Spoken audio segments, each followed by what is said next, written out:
When I first became a mandated reporter, I thought it was simple. If a child was ever to disclose to me that they were hurt, then I was going to pick up the phone, call it in, and let the professionals take over. And I took that responsibility as a big duty to make sure that kids were safe, especially kids in my care. And I thought if kids were going to disclose to me, I would have no problem protecting them by making a report.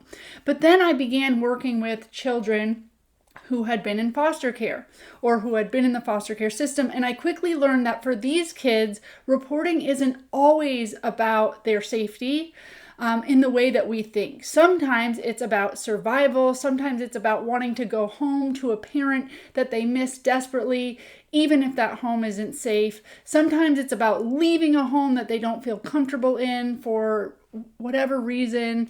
And sometimes it's just about getting the attention that they've learned to seek through crisis.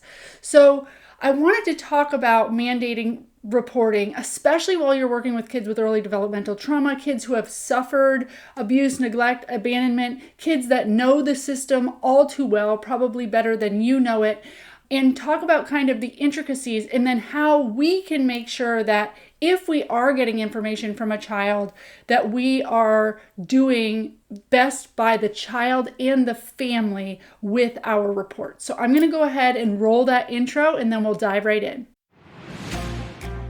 I'm Rebecca Britt, and this is the Stable Moments Podcast. I started this podcast to understand from all perspectives how we can help end the foster care crisis. The overwhelming response was we need to support our local communities. Unwanted, abandoned, orphaned children are the community's responsibility. We must support, guide, love, invest, raise up generations that will nurture, love, and support their own children to end this crisis. So the purpose of this podcast is to build an army of people that are interested and willing to take responsibility of our foster youth and who are supportive of foster and adoptive families. This is the on-ramp for people who want to get involved but might not know where to start. I want this to be a place where community members feel like they can make a difference, where they feel good enough to make that difference, and believe that they can be a big deal in the life of a child. Thanks for being part of our community. Together, we can end the foster care crisis. Welcome to the Stable Moments Podcast. We are a one-on-one mentorship program for foster and adopted children. If you want to learn more about building life skills through mentorship, go on over to our website, stablemoments.com, and there's a free webinar that you can watch today. All right, so first of all, what is a mandated reporter? What makes a mandated reporter? So a mandated reporter is someone who is legally required to report suspected child abuse or neglect to the appropriate authorities. And when we say the appropriate authorities, it means Department of Children and Families usually, but you can just Google in your state or your county, who do I report child abuse to in blank county or in this state? And it will give you the hotline. There is usually a hotline for that. And this mandated reporters usually include anyone that works with children. So professionals, volunteers, teachers, counselors, mentors, healthcare workers, social workers, people that work at churches with children in that children's programming, Stable Moments mentors, program directors, okay? All mandated reporters. And what you have to report varies by state. So I would go ahead and actually look up your state and see what are mandated reporters expected to report and how do they do it in your state so that you can have that at the ready if you ever find yourself in this situation. But most places, mandated reporters have to report current abuse. So any situation where a child is currently being harmed or at risk for harm, past abuse. So if a child discloses a past abuse or something that happened to them previously, especially if the alleged abuser still has access to children, it's got to be reported. And I know some people might think, like especially if you're working with kids in the Stable Moments program or working with kids in foster care, you might hear about past abuses and just assume, well, certainly the case manager or somebody already knows about that abuse. That's why they were removed from their home. That's why they're in this program. So they're just talking about all the bad things that have happened to them. But certainly They already know about that. And I would not make any assumptions that anybody already knows about any particular abuse. It's really important. Maybe like the child was removed because mom's boyfriend was doing something to the child, but the child is actually telling the mentor about stuff that mom did, and mom still has kids in her custody. So we don't know how much or what led to the removal of a child, and there might be a lot more, okay? So the reality is that not every incident is known or documented, and this could be the first time that a specific act or pattern or perpetrator has been brought to the attention of authorities, and it may help. So we want to document for the safety not only of the current child, but of children that may come into contact with these alleged abusers, okay? So if they're still around children or trying to be around children, it can help them maybe not getting jobs at schools or working with children. So you just want it documented. So don't ever assume that past abuse has already been documented. Of course, sexual abuse or exploitation, whether it's current or past, you always need to report that. And then witnessing domestic violence. In many states, this is considered a form of reportable harm. And this could even be the child harming the adult or the current guardian, okay? If you're ever unsure whether or not something meets the threshold for something that you need to report, the safest route is to call and ask. Have a conversation and say exactly what you're thinking. I heard this. I don't even know if I should report it, but it came up and I don't know if you have it documented, or I don't know if I need to, so I'm going to let you know. And they will be happy to take that call and decide with you, okay? So reporting seems easy enough, right? But let's talk about how we receive information and the different layers to what might be going on. So if a kid comes up to you and tells you, or while you're sitting with a kid, while you're hanging out, while you're being a mentor, a kid tells you about a past abuse or a current abuse. So let's say you're sitting with a kid that has an adoptive father, and the child says that their dad is currently abusing them. It is human or natural for us to be taken aback. Oh my gosh, this poor kid is in a foster or adoptive home and they're being abused still. And their current family is hurting them. And you might feel really upset about that and go ahead and go tell the program director or make a report that just says I can't believe it, but their adoptive father is doing X, Y, and Z to them, okay? And not that we should ever, and I want to stress for this whole episode that we should never discount a child's report, but what we are going to do is simply take the information in. The child is saying that something that needs to be reported is happening. We're going to thank the child for telling us that. Thank you for being so brave in letting me know that. You may have a conversation with the child so that you continue to build trust and relationship and let them know this is something that I have to talk to the program director about. This is something that I need to talk to authorities about, or I'm going to have to talk to your parents about.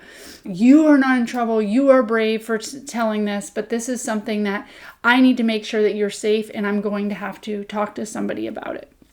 Okay, so that the child is not blindsided when you do talk to somebody about it, okay? We want to check our judgment. So instead of going right to, I can't believe this foster dad or this adoptive dad is doing this, and we need to get her out of the house tonight, we are going to leave all of it to the authorities, right? We have no clue. This kid could make reports like this every week. They might be used to it. Their case manager knows their whole history and their whole file. And yes, this child might be finally feeling safe enough to tell somebody something that's really happening, and that might be you. And so you are going to report it, but we're just not going to judge what should happen or if it's true or what's going on, or we're not going to judge any of it. Okay, we're going to take the information in. We're going to thank the child. We possibly would let the child know that we are going to make a report, but it's just in their best interest. And then we make the report and we let it go. okay? And we trust that the authorities will do what they need to do. Children who have experienced trauma often develop survival strategies that don't necessarily make sense to us, and lying and storytelling and dramatic claims can not only be part of coping tools, but it is something that they've learned, okay? So they are used to making reports, Department of Children and Families doing investigations, that pulling them out of a home. So they understand this system that they work in, and part of their survival might be using that system to switch homes or maybe get to go back with their birth mom. So we don't know exactly why a child is making a report, and it may be because the report is true, or it may be other reasons that are rooted in trauma, and that is not for us to judge. Now, I will just tell you personally how I have handled it as a social worker. So I've had a couple situations, all right? I've seen an adoptive mom. She was actually a therapist herself. And her adoptive daughter really got under her skin one day. I think that she called her a bitch or something. And the adoptive mom just hauled off and backhanded her. Okay? And because this mom knew all about the system and knew about reporting, she knew that this was something that was going to need to get reported. And I happened to be in the home that day, so not while it happened, but she told me right away. And so I sat down with her and we made a report together. So why this is good is because mom knows she messed up. Mom is still can be a healthy and safe place for this child to be if they have some outside support, some intensive family-based services where we can work together to keep this family intact, give mom some more time, some more respite, and some more coping strategies to deal with her own frustration and anger and triggers, right? So we can come in as a family unit and we can actually work with the family just like we could possibly with a family of origin, rather than just, okay, this is an unfit mom and we're going to remove the child.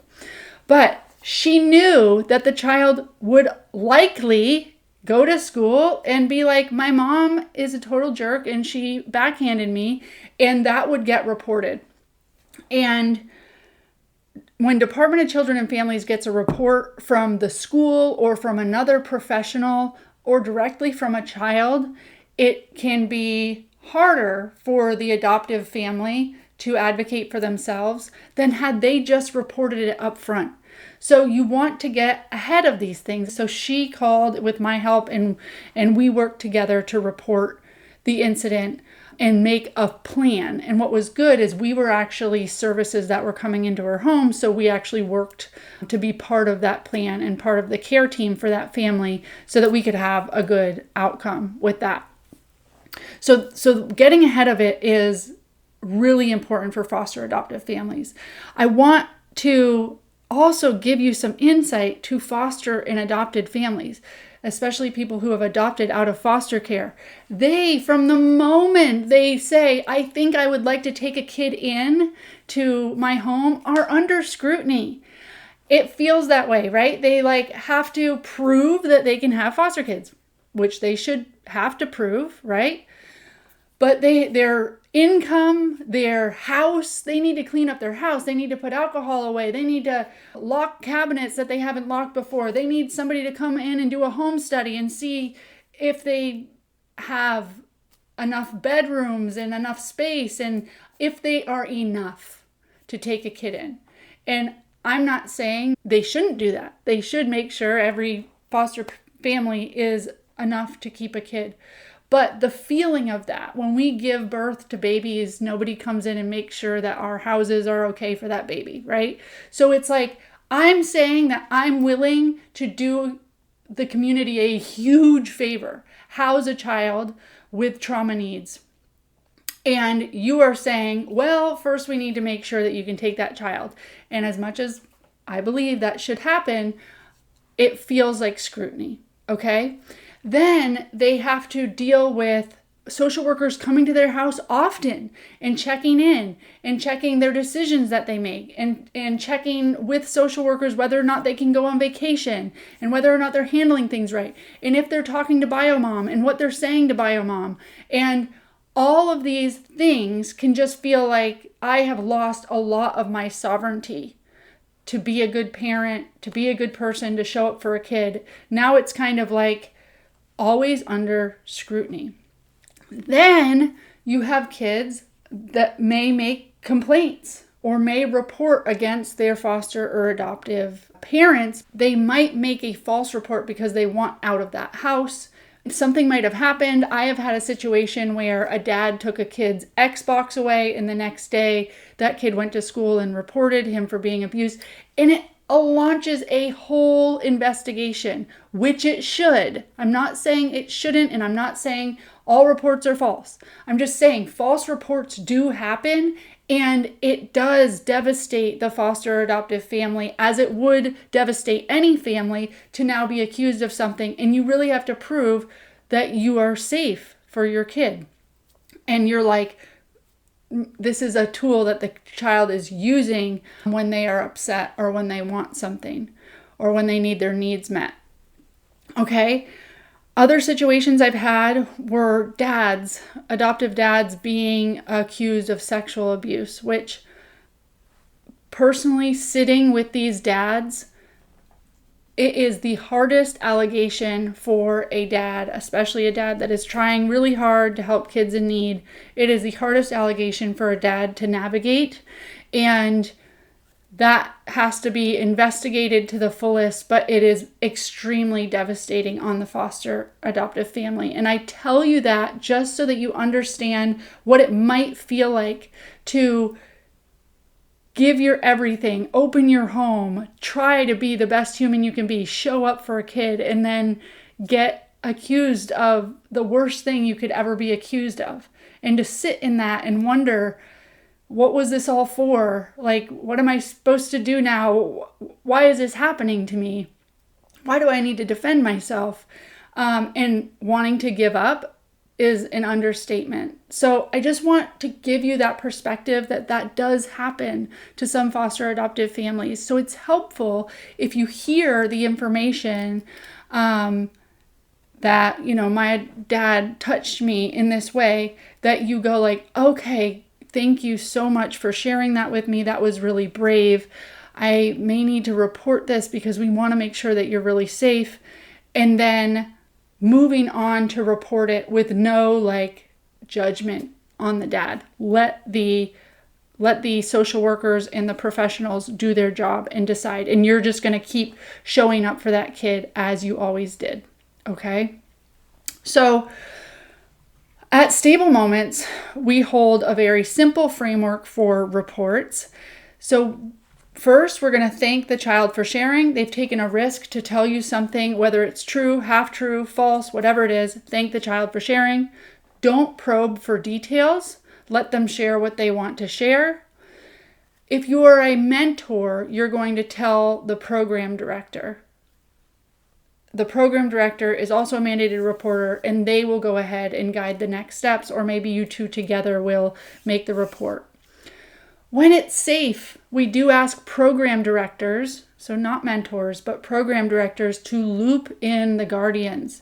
So let them know what was reported, hear the context. So I had another situation with a child on my caseload where she came in and she had a cut on her face, and her adoptive mom threw a Gatorade bottle in the recycling, and this girl walked in between while her mom was doing it, and it broke her glasses. It hit her right here, and the glasses broke and cut her nose. Now, I'm like, obviously the Gatorade thing happened. Who thinks about, if you're coming up with a cover story, you're not like, well, I was chucking a Gatorade bottle into the recycling and she happened to walk in between. The girl also said that's what happened. And this was actually a girl that was a big storyteller. She was one of my big storytellers. She could have come up with anything that happened and reported it, but she didn't make a false report. She said, yeah, that's what happened. We still reported it because we didn't want this family had a long history of being a foster family. They were 5 kids taken in by one family. It was a nutty house as it would be with 5 kids. And caseworkers coming in and out. Each kid had their own intensive family-based services, and me, which was a post-adoption case manager. So us service providers were in and out of that house constantly. I don't even know. We might as well have beds there. Like, I don't even know if they had any time to just be a family without service workers. But it totally made sense that mom would be chucking something across the room and that a child would walk in the way of it. But still, they knew that this was a family that had dealt with reports in the past, false reports from the kids themselves. So they knew to get ahead of it. So they called with the child right there. And that might have been facilitated through the school where the child was right there. And of course, the professionals will make sure that they interview a child separate because the child's not going to report the truth possibly in front of their abuser. But we all made the report together. This is something that happened. She has a cut on her face. You might see it. Teachers might see it. We're just getting ahead of it and letting you know that this was an injury that took place in our home. So they knew the deal, but things can happen. And just imagine with your own kids or whatever, how many times things happen and you would never think to yourself, like, I need to call the authorities to make sure that they don't think that bruise is child abuse. I mean, my 6-year-old has bruises all over his body. I can't imagine having to think every time that somebody might think I did it. And defending yourself, it's a crappy feeling, and it takes a lot out of you. So when we say when it's safe, loop in the guardians, this is a time when it's like, what's up with the cut on your face, dude? And it's like, oh, well, what are you going to say to a kid? You're going to say, what's up with that big cut on your face? Or how did you break your glasses? And when a kid says, oh, well, my mom threw a bottle at me. Yeah. Okay, that sounds like something we need to report. So we can say, like, let's say we saw the kid, oh, what happened to your face? And they're like, oh, mom threw a bottle at me. And then they go off and they go do their stable moments session. Okay, now I'm going to sit down with mom and be like, what's up? What do you mean? What does she mean? You threw a bottle at her? And mom's going to be like, yep, this is what happened. And this is not where you go, oh, good, well, mom explained it away, so I'm not going to make the report. This is where you may help them make the report or have them make the report with you. I still got to call it in. She says mom threw a bottle at her face. There's a cut on her face. I think we should get ahead of this before school or anybody else, and then you can make it with them possibly. If it's not safe to loop in the guardians, let's say a child just said, I am being sexually abused by my adoptive father, and you do not think it's safe to go tell him that. And not safe for you, safe for the child. You're about to go tell him that and then ask for context and then send the child home with him to maybe be punished for telling. So those are the types of things where I would not loop in the parents, okay? And you think of safety always first. So if you think that talking with a parent and giving them information that you got will put the child in jeopardy, don't bring the parents in. It really just depends on that level of relationship. But I'm really bringing this up so that you understand that it's nuanced, okay? And we're not judging anything. We're just trying to kind of figure it out, get the information we need, and make the reports that we need to make, okay? So that would be a situation where you would just make the report. Okay? And we are going to never judge and never assume. So our role is not to determine truth. It's to pass along the information to the professionals whose job it is to investigate. All right? In the end, the goal is not to follow the law. Like, I'm a mandated reporter, so I have to do this. No, the goal is to protect children and maintain trust and help families, foster, adoptive, biological, navigate a system that's often really just as traumatic as the situations that it's meant to resolve. This system can be so tough on the kids, and the system can be so tough on the parents. And just understanding that nothing is black and white, and people that are trying to do good are scrutinized, and knowing that other times there are bad people in good systems, and they need to be shown light on too. The professionals know how to do their jobs. It's our job to give the information and to be as supportive as possible at getting to the truth without inserting ourselves in our own biases. So just one more time, you're going to thank a child for sharing. You're not going to probe for details. You're going to tell your program director right away. If you are the program director, you're going to loop in the guardians if it's safe and help support make a report together. Or if it's not safe, you're just going to go ahead and make that report. And we are never going to judge, never going to assume, and we're going to hold that framework as being a safe space to just take in information and pass it along. I hope that clears up any confusion that you've had about mandated reporting. How do we do it? And what do we do when we get a report from a child? Make sure you check out that free webinar on building life skills through mentorship at stablemoments.com/webinar. Until next time, thank you so much for being a big deal in the life of a child.